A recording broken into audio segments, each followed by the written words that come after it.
Hi, people on the internet watching videos that have to do with cars. Welcome to this. My 1991 SW20 MR2 Turbo, aka Mr. Dose. If you're new and you'd like to get caught up on the last video where I worked on this car, up above my head is either a link to that video or also could be a place where you can purchase a coloring book of nothing but pictures of broccoli. In case you did miss the last video, to get you caught up on where we left off, I brought Mr. Dose back to the shop to address some issues of some stuff that I noticed after doing the standalone engine management system and rewiring the back half of the car that I didn't quite like about it. Oddly enough, nothing had to do with wiring or the ECU, and it was just drivability stuff that needed to be addressed. My real OGs will know that song instantly. If you don't listen to the music from the era of the vehicle in which you were working on, then you're missing out on a huge opportunity.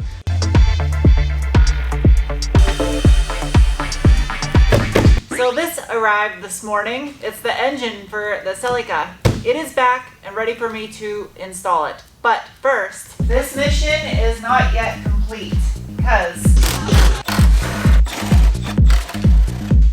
I've taken this stuff apart so many times now I can't even count. Real car builds don't happen overnight. I stand by that statement because there will inevitably be a half dozen things you will need to sort out after your car is, in your mind, finished. Don't want to scratch my powder coating. And don't. Same goes for new cars too. They just label them as recalls. Actually, probably just leave that on there like that. Does it fit? It fits.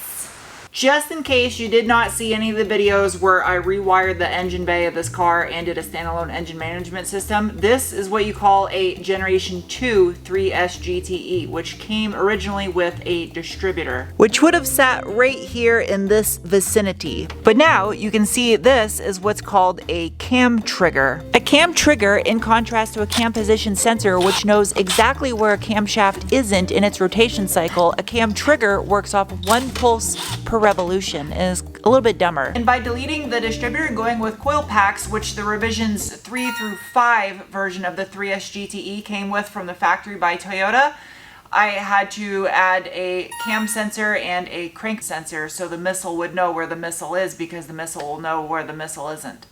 It's one of those if you know situations with that stupid briefing of the missile knows where the missile isn't because the missile went where the missile shouldn't. That's actually how it should have been. I need a quick release valve cover with how many times I pulled this thing. Oh, it's such a tight fit by the throttle body. Got it. Just like you should always use genuine parts of the vehicle you're working on, same goes with RTVs. Don't go cheap on that stuff and make sure your surfaces are clean. When modifying a car, there is always a risk of making something worse than the car was from the factory, even though you're trying to improve it. And while updating the electronics and wiring on this engine with more modern technology that makes it more reliable, I in turn created an oil leak underneath this cam trigger cap. But to be fair, the distributor that I replaced, a genuine factory Toyota part, also leaked oil internally. It was wore out. Earl was tired. Didn't he died, I think. Poor Ernest. What does that have to do with Earl?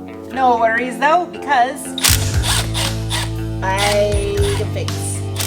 In this situation, I just didn't have enough. Yep, it was leaking underneath. Didn't have enough RTV in there. That would be where the oil was leaking from. Going right underneath it.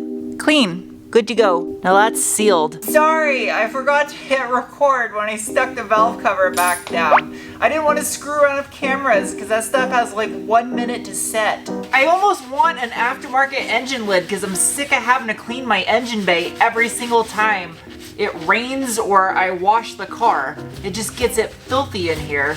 This thing gets all full of hard water spots. What I'm about to do next is a highly controversial bit, and I was against doing this for the longest time.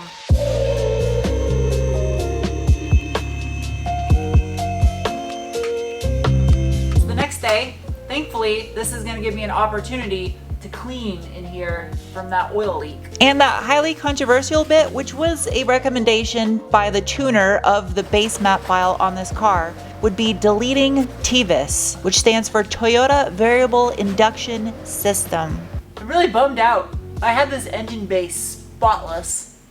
and then I did the distributor delete. I guess the best way to understand why this is even controversial is to understand how it works in the first place. This requires a lab coat and a finger to explain. So the way in which the TVIS system works is that you have a vacuum storage tank that stores air that will then operate your vacuum switching valve and actuator and open and close a set of butterflies in a plate that has 8 ports, 2 per cylinder, one in which is always open and the other one that can be closed off. That butterfly valve assembly, though, is highly susceptible to heat soak, and the driving reason for some to delete this. Oh, this is gonna suck putting these vacuum lines back on. I forgot how hard they were to get on there. Oh my god. Oh, I'll just take it off of the T because that's a smarter thing to do. Mr. Clamp, come off. By deleting the TVIS system with installation of a phenolic spacer, what you're essentially doing is enlarging your intake runner all the time.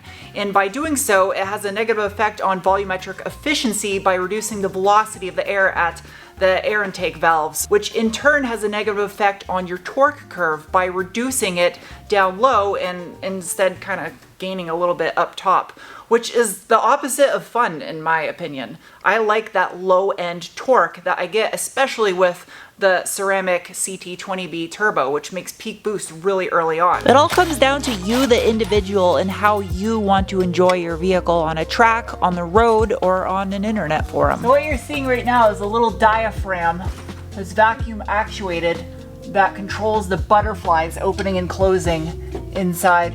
And I have to remove it from the bottom of that plate and block your view with my fat hand.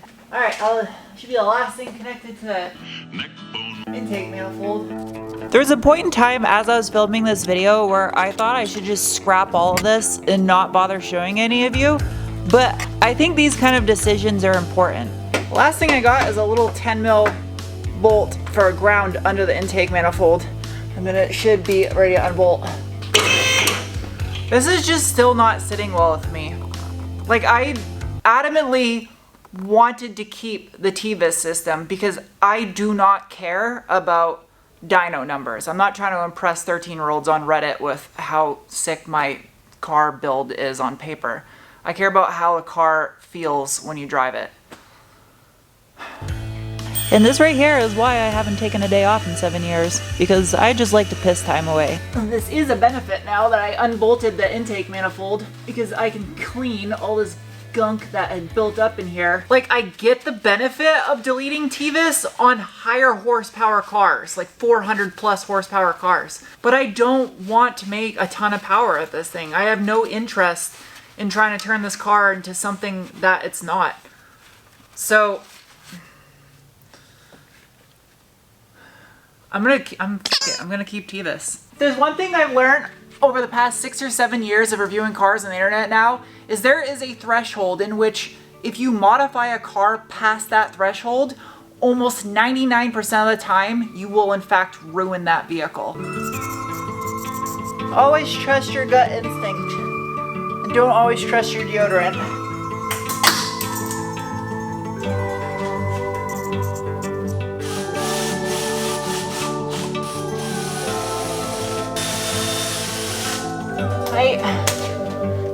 Tight. So glad I disconnected these vacuum lines. That was such a great call. Because these cars are rear-wheel drive mid-engine, it does have the radiator up front where there are 2 fans for the AC condenser and the radiator, but out back there is an additional fan from the factory on the side mount intercooler where it draws in cool air through the side ducting.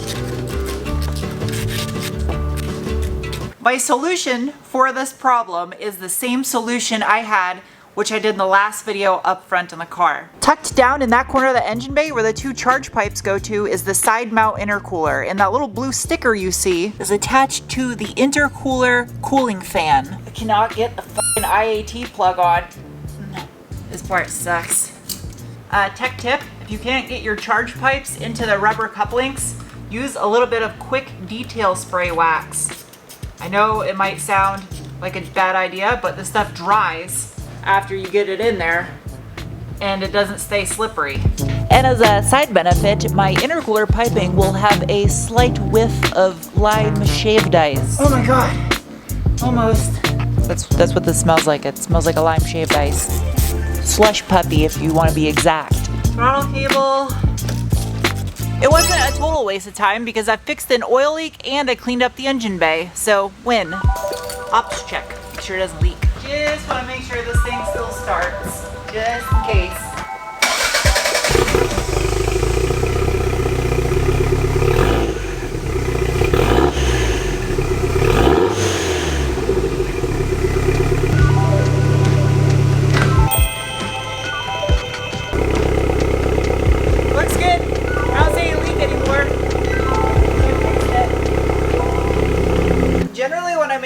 Video for you guys, I like to have some kind of progression and flow to a project being completed, and in this video you just watched my brain break. So you're welcome. Alright, I'm gonna get down now. Yes, this is how I shut the car off. I'm an idiot. This next part might not seem like it's very important, but an engineer will disagree with you. A good one. If you ever pay attention to my car reviews, you'll notice most brand new cars have a little aero flap right here in the leading edge of the front wheel. Now these are not genuine new old stock parts. However, they are a really good clone aftermarket. So these guys attach approximately right here in front of the wheel, and it helps with stability. The correct terminology for this device is known as a wheel spat, which is the past tense of spit. And if you were to spit in front of your wheel while traveling down the road at a high rate of speed, it would get sucked into the tire and make a mess all over the tread. But by having that device in front of the tire, your spat will then go around the tire and streamline down your door, which is better for drag coefficiency and stability because you won't have spit on your tires, which is like going over a banana peel in Mario Kart. I didn't catch it in time, but it's thundering and lightning out, and it's February as I'm recording this, well, last day of February. Talk about our early springtime this year.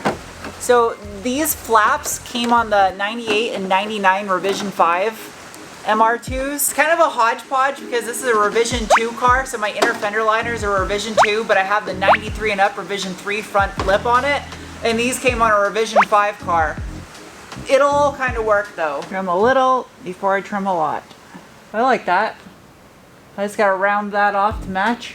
In an ideal world, I would have a revision 5 inner fender liner and under splash shield and front lip. But that's like really unobtainable, and the ones I'm gonna find are gonna be like in crap condition because they're so old. Well, that's perfect right there. I like it. I like it, I like it, I like it. It came with hardware, but like every reproduction part, the hardware never looks like it does from the factory. It's just some random stuff from a hardware store. So I got some factory looking black zinc hardware. This is gonna make this area a lot more rigid too. Oh shit. Yeah, of course you'd do that.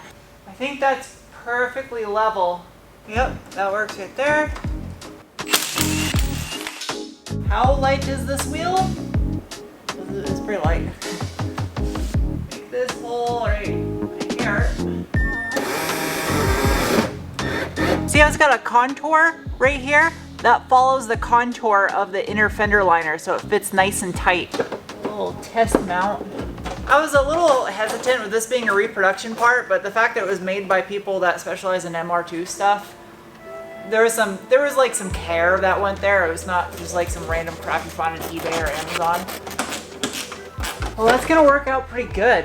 Ideally, what I need to find is the under splash shield for a 93 and up, because this one, the 91, 92s had a smaller front lip, and it doesn't fit perfectly up there. So that'll be the next task I'll try to get.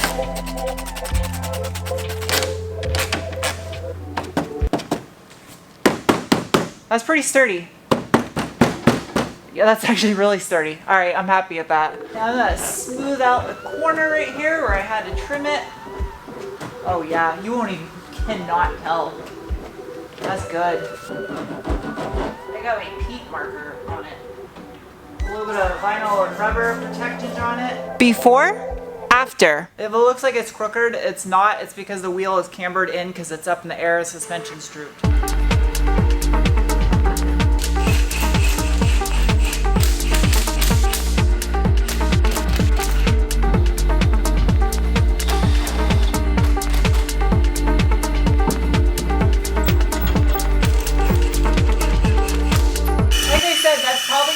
Insignificant what I just did to some people, but it's the little details like that all over the place that add up, and that's what matters to me.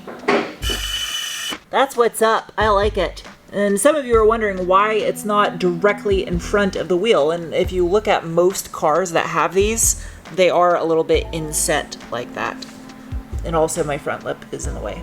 Yep, that will do right there. Looks like it came from the factory with it.